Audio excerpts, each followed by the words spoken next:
Alright, so today I want to introduce you to the chocolate ball python. The chocolate is kind of interesting. It's actually a dark morph, similar to black pastel and cinnamon, kind of in that same dark morph category. And it's kind of interesting. You actually mix it with certain combos. You can make some really impressive combos with the right genes. Actually, if you mix it with other things, sometimes you can't hardly tell it's in the mix. A lot of people list their snakes over on Morphmarket as possible chocolate. You really have to have the right combos. And I'd say it's a dark morph, but it's not overwhelmingly dark like some morphs in the dark morph category. Sometimes they just overwhelm, and I'd say chocolate's kind of in the middle where it mixes really well with some combos. You can make some really impressive stuff if you have the right genes in the mix. So what I'm going to do is I'm going to jump over to the internet and I want to show you the potential of the chocolate ball python.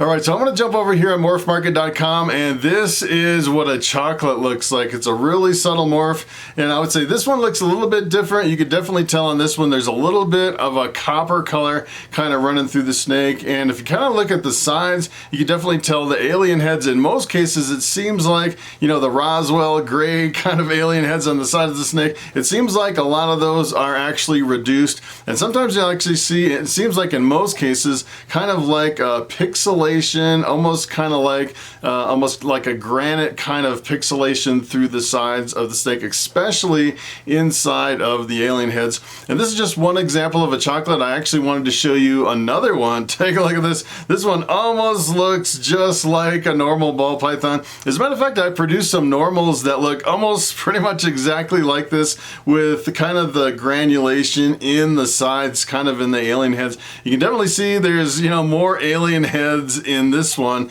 and if someone had me the snake, I say I'd be hard pressed to tell that this was actually a chocolate. It's a really subtle morph. So there's actually a super chocolate. So if you take two chocolates, you breed them together, 25% of the time you get a super chocolate. And let me tell you, you can definitely tell the difference between a super chocolate and a normal. It seems like you have a lot less pattern in the sides. It reduces the pattern. It increases the darkness of the snake. You can definitely tell the dark morph characteristics of the chocolate are really coming out. And in this particular snake, you can definitely see there's a lot more of the pixelation, kind of the granite type look coming out from the sides of the snake. So what I'm going to do is I'm just going to start with a pastel, and I want to show you kind of layered on top what the chocolate looks like. So this is a pastel. It's kind of the bread and butter of the ball python industry. It's a yellow snake, and a lot of times, you know, you won't really see a lot of alien heads usually in pastels. There's different lines of pastels. Sometimes you can get some really bright yellow ones, and sometimes they're kind of faded out, and usually I'd say most pastels, as they age, they kind of brown out a little bit. I've seen some really big ones that keep their color, but I'd say in most cases they tend to brown out a little. This is what happens when you mix chocolate on top of pastel, and in this case you can definitely see an influence from the chocolate. It almost makes, you can almost kind of see that bronzy coppery color coming through, and you can definitely tell, you can see both genes in this, the dark color of the chocolate and the yellow from the pastel. And this time I actually wanted to show you what the super chocolate looks like with the pastel, because it's a really awesome snake. Take a look at this. You can definitely tell there's a difference there. So this has two copies of the pastel and the chocolate in a snake. Looks like almost kind of looking kind of metallic. It's interesting that certain combinations with certain morphs actually produce almost a metallic looking kind of a, in this case it almost looks kind of like a coppery bronze kind of a look. It's kind of interesting. Here's another one. This is the Mojave. This is in the blue-eyed leucistic. It's a really common morph. You'll see Mojaves all over. And this is what happens when you mix chocolate with Mojave. And you can definitely tell in this snake, you can definitely tell there's chocolate in there. It really gives a really dark background. But I would say in a lot of cases, it's actually really difficult to tell if there's chocolate in the Mojave. I think it really depends on the certain lines and the certain subtleties in your particular snake. I've seen a lot of Mojaves listed as possible chocolate, which is kind of interesting. Here's another one. This is actually the Mojave with the super chocolate. So this has 2 copies of the chocolate gene with the Mojave. You can definitely tell the super chocolate in this snake. There's no doubt that the super chocolate's in there. It definitely reduces the pattern a lot more. You can kind of see the little bit of pixelation coming through the sides, and it really gives this really awesome look to the snake. You can definitely tell you can see the Mojave and the super chocolate in this one. Here's another one. This is the Pinstripe, one of my favorite snakes. I'd say the Pinstripe is probably about as gold as you can get in a snake. This one's not quite as gold as I've seen. There's a lot of variations in Pinstripe. It's actually a dominant mutation. So if you breed Pinstripe to anything else, 50% of the offspring come out as Pinstripe. This is what happens when you mix in chocolate with the Pinstripe. Take a look at this. You can definitely tell there's definitely an effect of the chocolate in with the Pinstripe. Kind of reduces the pattern. He kind of almost gives you the kind of the granite look, the pixelation just a little bit on the sides. You can definitely tell it has an effect with the Pinstripe.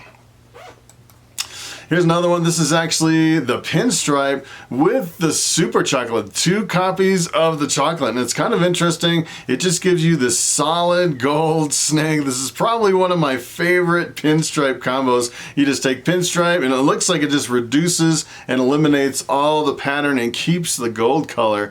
Pretty awesome combo. Here's another one. This is a Lemon Blast, pretty popular Pinstripe combo. This is actually the Pinstripe with the Pastel. I actually have quite a few Lemon Blasts in my collection here. This is what happens when you add chocolate to a Lemon Blast. You actually get the Choco Blast, which is pretty cool. You can definitely tell it really kind of darkened the snake. And it's kind of interesting in a lot of these combos with the chocolate. It seems like it reduces the pattern quite a bit, almost like an inchy look to a lot of these combos when you're adding in the chocolate. Here's another one. I'd say as far as combos with the chocolate, I think it works probably the best with banana. Banana is pretty much the same thing as Coral Glow. It's actually a codominant gene. You can actually breed 2 Coral Glows together and get a super Coral Glow. The Coral Glow is kind of interesting because the gender of the offspring is actually linked with the pairing of the parents. It's kind of an interesting anomaly with the bananas and the Coral Glows. You'll actually get Coral Glows that make mostly males or mostly female Coral Glows as their offspring. It's kind of an interesting anomaly. This is what happens when you mix chocolate with banana. You start adding stuff on top of this, and it's almost like someone went in the kitchen and they wanted, you know, the chocolate, the banana, the sugar, the vanilla, and they just named all these snakes. It's kind of interesting how we kind of go down this line of all these kind of dessert type names for a lot of these morphs. This is the chocolate banana. And the interesting thing about this is you can definitely tell it has a pretty dramatic effect on the banana / Coral Glow. It really brings out a lot of the dark in the snake.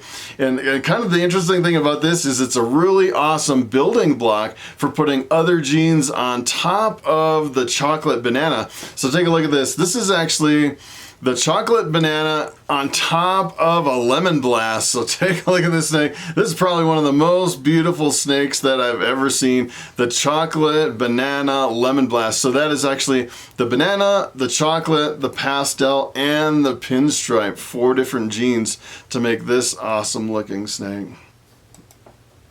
Here's another one. This is the GHI, and the interesting thing about the GHI is it's also another dark morph. So when you add GHI on top of chocolate, you're actually getting a double dose of a dark morph. And here's a couple combos I just kind of wanted to show you. This is actually the chocolate banana GHI calico. Pretty awesome. You definitely has 2 layers of a dark morph, so it really makes for a dark morph. And then you have the banana on top, which is usually a really visually dominant morph. And then you have the calico that usually brings up a lot of the white in the sides, makes for a really impressive looking snake. And here's the last one I wanted to show you. This is actually another GHI combo with the chocolate. This is actually Pastel and Ghost. So Ghost is actually a recessive mutation. You need 2 copies of the Ghost gene to get a visual. And essentially what the Ghost does is it kind of fades out the whole thing. Almost looks in a lot of cases like the snake snake is going into a shed. In this case, I think it's like the perfect combo between, you know, the chocolate and GHI, which are dark, and then you have the pastel, kind of brings out a lot of the yellows, and then the ghost to kind of fade everything out so it doesn't make it look super dark. Makes for a really awesome looking snake.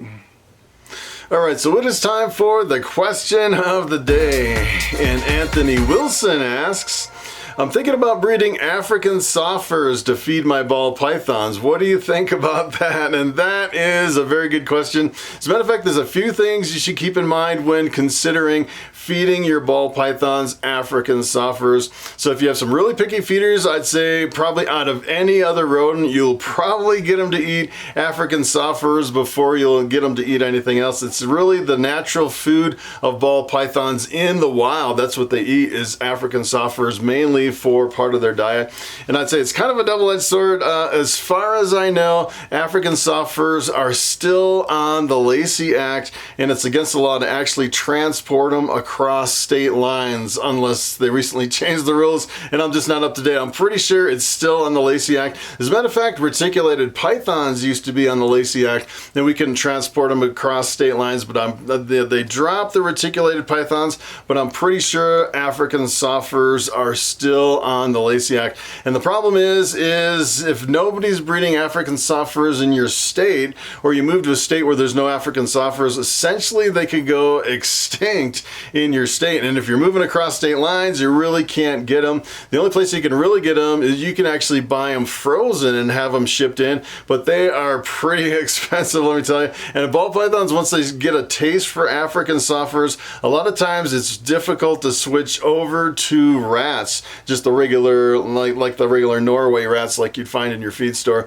So I'd say it's kind of, there's pros and cons to it. And probably the one thing that really got me away from doing African soft furs is I was actually breeding the regular Norway rats, and I was breeding some mice up here in my rodent rack, and then I got some African soft furs, and it was amazing the difference in the reproduction and the growth of the offspring of African soft furs. They're really super slow to produce. They lag behind everyone else. It seems like my rats will produce litter after litter after litter, and then my African soft furs will maybe have one litter of babies, and then they're really slow to actually grow up. They probably grow maybe a third or a quarter as fast as the rats and the mice in my rack. It just really wasn't that economical. And the other thing is, if you get ball pythons kind of stuck on them, sometimes they won't eat anything else. Kind of like if you're feeding mice all the time, it's really hard to get them transitioned over to just your regular Norway rats. But I'd say it's kind of good to have a few on hand, because if you have one that's really super picky, maybe fasting for 6 months or 8 months, and you really want to get that snake to eat, sometimes you can tease it with an African soft fur, and if they eat it, I'd probably switch right away to something else and get them off of the African soft furs. It's actually worked for me once when I had my pied ball python, went on a really long fast, and sure enough, it actually ate an African soft fur, and then I followed up with a rat, just a regular rat, and it ate that one too. So sometimes they can be useful, but I would say in most cases, as far as my own personal experience, I probably wouldn't do a whole lot of African soft furs. So that is pretty much it. Thanks for watching, and I will see you in the next video.